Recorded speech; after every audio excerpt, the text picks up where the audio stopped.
Hi everybody, it's me, Corey T, and in this video I'm going to share with you some actual things that I sent to Johnny, my boyfriend and specific person, and person that I manifested, and person that I was once not with and am now with. I sent him these things in the post and he found them recently. He'd kept them for literally like 9 years, and he said to me, I think you might be interested in this, and I'd completely forgotten about all these things that I'd written to him and the effort that I'd put into this Christmas card and a note, random letter that honestly it's really cute, but I want to talk about it. I want to talk about my feelings about why I did this and how I think about it now, because it's really interesting. So before I get into this video, I'm so excited to tell you that I have a new 5-week program called Let Love In, and it's all about forward-facing narrative transformation in your love life.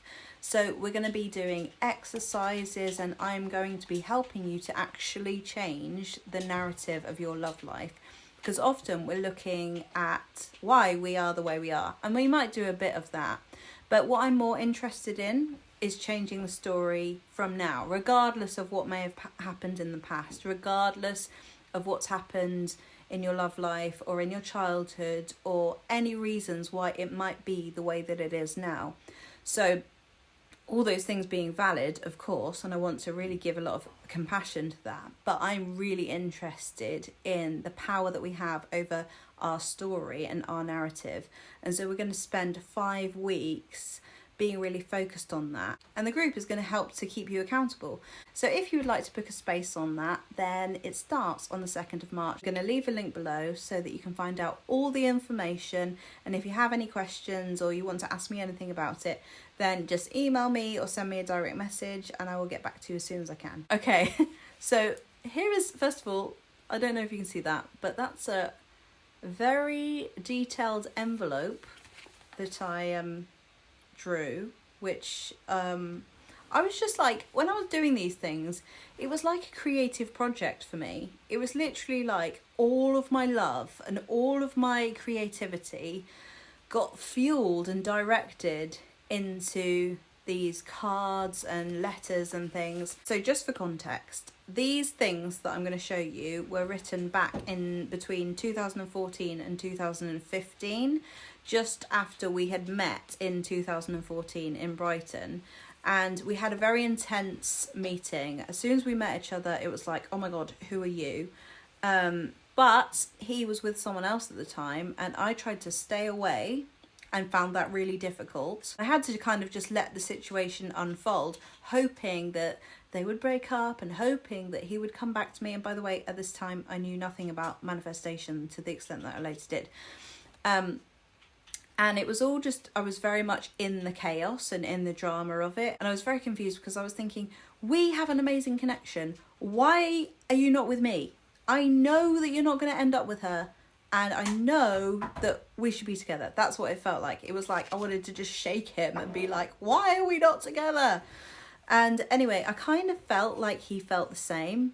And even though he wasn't actually doing anything about it, I just felt like he felt the same. And it seems like really delusional when I think about it like that, but that's how it felt. So anyway, they did eventually break up. And one of the first things that I sent him was this Christmas card, where there's like, I don't know if you can see that, like where there's all those pictures of us, like the beginning of when we met and stuff. And I obviously made a moon pig picture, and I had written so much in this card. I wrote so much, and I'm not gonna, actually it's so detailed, there's like song lyrics of a song that I wrote all around the outside. I mean, it's a bit over the top, actually. I literally wrote all these bullet points of happy moments and memories with him, and just this really heartfelt, loving message. And honestly, I kind of look back at this and I think, wow, that's cute of me, but is it? It's a bit like, I'm trying to make you see how lovely and awesome and creative and talented I am so that you love me. And I'm trying to just be so brilliant that you love me. That's what this feels like to me, even though it is quite cute. It does feel a bit like it was quite a lot of investment for someone who hadn't actually invested that much in me at that time. But nonetheless, he actually did keep this card and the envelope, which he also liked. And then, okay, what's this next thing? Okay, another letter which I put 2 first class stamps on it, just in case one was not enough. Just in case 1 first class stamp wouldn't get there in England, I just wanted to make sure and put 2. And this one doesn't have a date on it, but it's just a letter that I wrote him. And it's like, I was going to send you something on Valentine's Day, but I didn't, so I just feel like sending you something now instead. So obviously it was after Valentine's Day, and I've literally just written 2 sides on this letter. I think this also came with this picture of us, which was dated the 4th of October 2014. Another thing that says, open me after you've read the note. Look how cute I am. I'm just so cute. A post-it note that says, I lublu, which is I love you in Russian. Okay, and this, right, this is what I've called the alphabet of me and you. I realise this is all backwards because my camera's flipped, so you're seeing this all a bit backwards. But basically what I've done is literally an entire storybook from A to Z of things that are related to me and him, and they're just so cute. So like, hang on, it says at the beginning, warning, probably the most soppy book you'll ever read, which is true. But actually I've read it and I just think it's absolutely amazing, and I can just see how much my love and connection to him fueled my creativity. That's what I find so interesting about this. So I've put, it seems like we are A, always coming back, the title of one of my songs which he liked. Maybe it's because I love your B, boots. He was always wearing boots and still to this day wears boots all the time.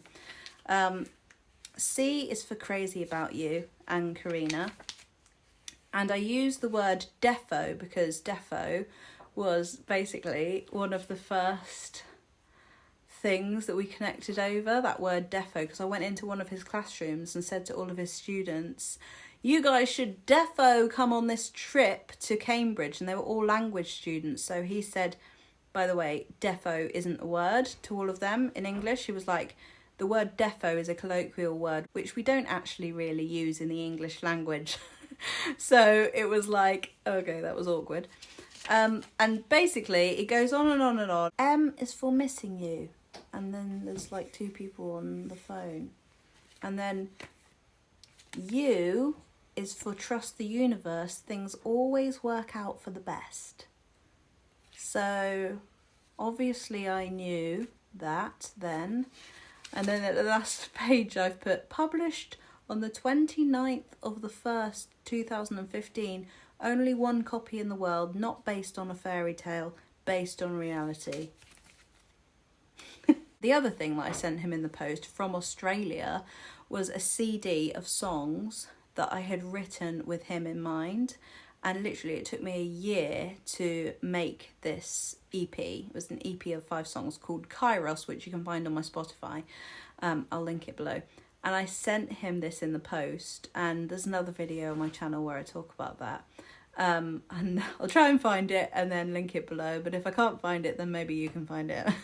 What I'm really interested in is the fact that I did these things and how my feelings were fueling so much creativity.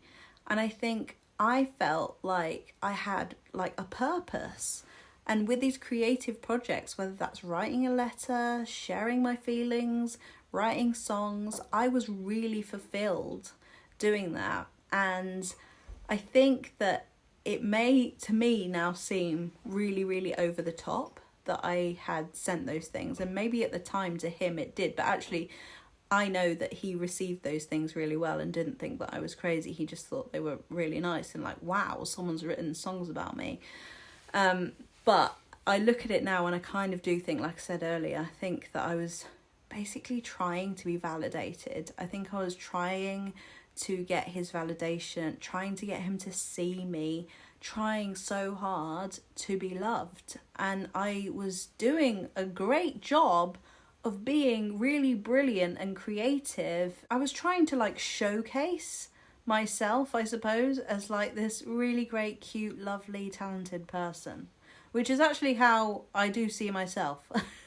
that is how I was viewing myself, but I needed that validation from him at the time, and I didn't really have it within myself, and I think I was just so fueled by the need for external validation, and it was a roller coaster of like highs and lows and ups and downs. And with some of these things he didn't reply, and with some of them he did. He'd send me a message saying, I got the thing that you sent me in the post, but it would never come to anything. And so it would put me on a kind of, well, what was the point of that? And it just always felt like I was giving,